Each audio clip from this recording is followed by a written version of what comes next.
LeAlan Jones. Welcome to the show. And man, what is on your mind today?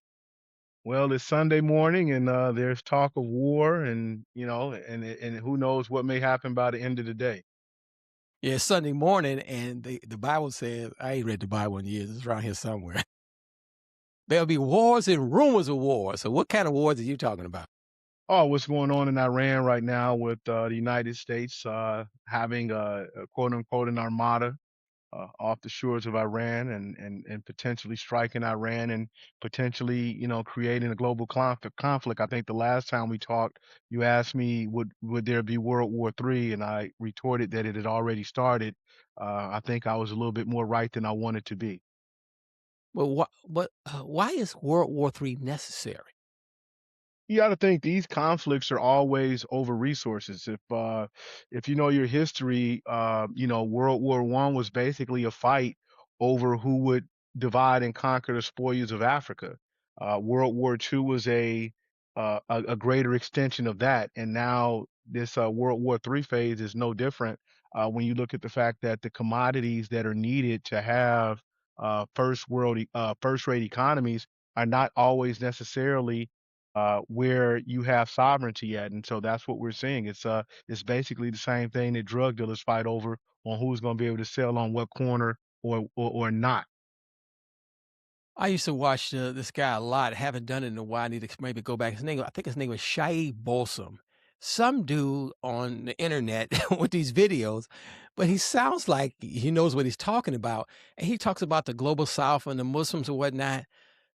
Is this a war about? Is it more about resources, or is it about the maintaining of the colonizer, the European colonizers, if you will? You know what I'm talking. I don't want to say I.e. white people. I don't want to go that far. Uh, about maintaining their power, maintaining American hegemony. That fancy word. Well, you wouldn't be wrong in saying white people. Actually, you would undermine it if you don't look at it that way. Nobody really takes into consideration that Europe as a whole has really nothing to offer to the global economy, and it never has. If you could, what industrial crop does the continent of Europe produce? I don't know. I don't keep up. I It, know. they don't have any. They don't sell wheat. They don't sell corn. They import and Europe has imported most of its goods and services since the times of the Romans and the Greeks. They didn't have any natural commodity. Only thing that they really have exported is capitalism and the politics of capitalism and colonialism. So when you talk about the resources, yes, this is all about resources. The European, for the last 1,000 years, maybe even if you want to go back to the Romans, the European has had to have war and conquest because they have never had natural resources of their own. And now that we're going into a world of artificial intelligence, they are also in a deficit of that because they don't have many of the rare earth metals you need to have the hyper fast computers and things that you're going to need to run artificial intelligence.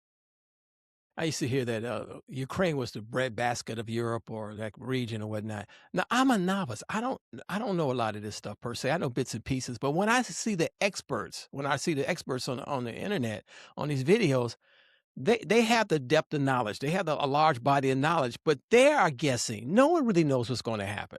Would you No, I agree? think they. No, I think they. I think that would be incorrect. I think they knew what would happen from the very beginning. If you recall, President Obama stated during his administration that the Russians would always quote have escalatory dominance unquote against the Ukrainians. In layman's terms, the Russians would always be able to kick the ass of the Ukrainians because they have more industrial power and more industrial sustainability. The Ukrainians would never have the capacity to stand up to Russia, even with the support of NATO, even with the support of the United States. So this conflict was not waged for the Ukrainians winning the war. This conflict was waged so that the Ukrainians could deplete the manpower and capacity of the Russians, so therefore that the Russians can be degraded over time, and the Ukrainians were used in that effort. I'm addicted to. I like telling folks I'm addicted to watching stuff on the internet, and I saw an old book it was a video about an old book, or the author was speaking of this old book called The Committee of 300, John Coleman or something. I forgot about the Committee of 300, the Club of Rome. And when I'm seeing those, that I always say, is there an evil cabal of people, or really rich financiers or powerful people behind the scenes? You may see some of them at Davos, Switzerland, but they're really behind the scenes, and they like, hey, this is what's going to go down. We're going to fight it out, or we're not going to fight it out. Do you think there's a committee of people behind the scenes really pulling the strings? No question. I think if you know the Heartland theory, it was a paper or an essay written by a guy named Halford McIntyre, and it was the Great Heartland theory. Uh, it suggested that whoever controlled the land island, which is Eurasia, which is Russia, which is China, which is Central Asia, which are the stands and things like that. Whoever control, and this was a theory presented in the late 1800s, late early 1900s by Halford McIntyre, and it was reduplicated, repurposed, and put out by Zebedee Brzezinski, who was, I want to say, not Ford, but Carter's national security advisor. His daughter is Mika Brzezinski that you see on NBC with Joe Scarborough. But between the Heartland theory that Halford McIntyre talked about and what Zebedee Brzezinski represented, this has been something that's been going on over 150 years. I mean, if you want to go to the Crimean War, that was before the Civil War in the United States, when Russia and the British fought to control a faltering Ottoman Empire. This thing is significantly older than us. So yes, I mean, if you're European, you have to have these committees and discussions because, as I stated to you, the Europeans don't have any natural commodity that can sustain them without them leaving outside of their region of the world to be able to have the goods and services that allow you to have a first-rate economy. And that's how Africans became slaves. That's how Indians became slaves. That's how the Chinese were subjected to the opium wars. Is that the Europeans, going back to the Greeks and the Romans, have always needed to conquest to be able to sustain themselves because they don't have the geographical sustainability to be able to survive. Yeah, I had trouble saying what Zienev Brzezinski, but Zibino Brzezinski. I can't even say his name. But I remember seeing it. With you can look And it up that on it. book was The Grand Chessboard, by the way. Zebedee Brzezinski wrote the book The Grand Chessboard, and that was his missive.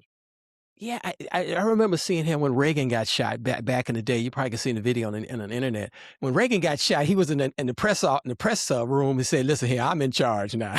Now I may have these guys wrong. Yeah, I was 3 years old. Was that 82, 83 when Reagan got shot? It may not. I think it was him or somebody like him. I can't remember. Somebody came in. I'm in charge. But the point is that there are people in charge, and we little peons. We're the rabble. We're the great unwashed, trying to understand this stuff and not get too caught up into it. Is it really worth us little people knowing what's going on in the world? It depends on what your tolerance is. I think in the Matrix, it clearly asks you, do you want the red pill or the blue pill? I stated to you, before we talked, I wish I didn't want to know this stuff, but I grew up at a time where, I grew up watching a lot of PBS before we had cable. And now that we have this living encyclopedia called the internet, it's very hard not to take these curiosities that you may have about what's going on around the world and then being able to find the corresponding information to it. So it all depends on what your ability is to deal with inconvenient information. Let me go far afield before I end this conversation. You may be able to chime in on this. I got fascinated with this guy, Alex Karp. I saw Palantir on CNBC. I sometimes watch CNBC videos, and it was just some company. I didn't understand Palantir, but now there's more and more videos and more stuff. He's been around for a while. He's hooked. He met Peter Thiel in college in Stanford. I think they went to Stanford Law or something. But Palantir is a huge. And if I had some sense, and they was making fun of, they were poking fun or whatever at Jonathan Jackson for investing indirectly, I think, investing in Palantir, and Palantir is helping out ICE and a whole lot. Hey, they help out Wendy's and a lot of corporations, right? But they're a big data company, and the whole point is that whether it's natural surveillance or you or helping the Ukrainians in Ukraine, when you have this big data and all this AI, you could really, really control things or counteract things or go on the offense of things. And do you think people really? And I explain about Alice Carr because I'm fascinated with his connection with Chicago, Illinois. I think his mother either is from Chicago, Illinois. She may have gone to Crane High School back in the day. His mother's black, father's white, but father's Jewish, if you will. Mother's black, father's Jewish. But there's people. Do they really need to know what Palantir? And they may have a job where Palantir touches them every day and don't even know it. Does that babble or rabble? Does that make sense? I think totally. I mean, when you look at these big data analytic companies, when you look at the word like right now, we're doing this over streaming services, over cell phones. And what these big data companies is that they can take this data and they can synthesize it in ways where you can understand the human experience in ways that you're going to be doing them absent of the human. I think right now when you see what's going on with Elon Musk, they're no longer going to be manufacturing cars in Tesla. They're going to be manufacturing humanoid robots. And when you start manufacturing humanoid robots, and then you're going to be able to have the synthesized information of these data companies can basically take the patterns of human behavior and synthesize them in ways that you can put them in these robots and you can be the Jetsons if you want to be. Let's end the show by asking you about are you a soothsayer? Do you have a crystal ball to figure out what's going to go down in either this month or later on this year? I don't think I mean, all you gotta do is just look at what has happened previously, and like I said, if you look at the literature going back to the turn of the century, much of what happened in the late 1800s are some of the same things that are happening, 26 years into the new millennium. If you recall, I mean, we weren't even supposed to be here, with Y2K, and we're 26 years past Y2K. LeAlan Jones, thank you for being my guest. No worries. Thank you, Mark.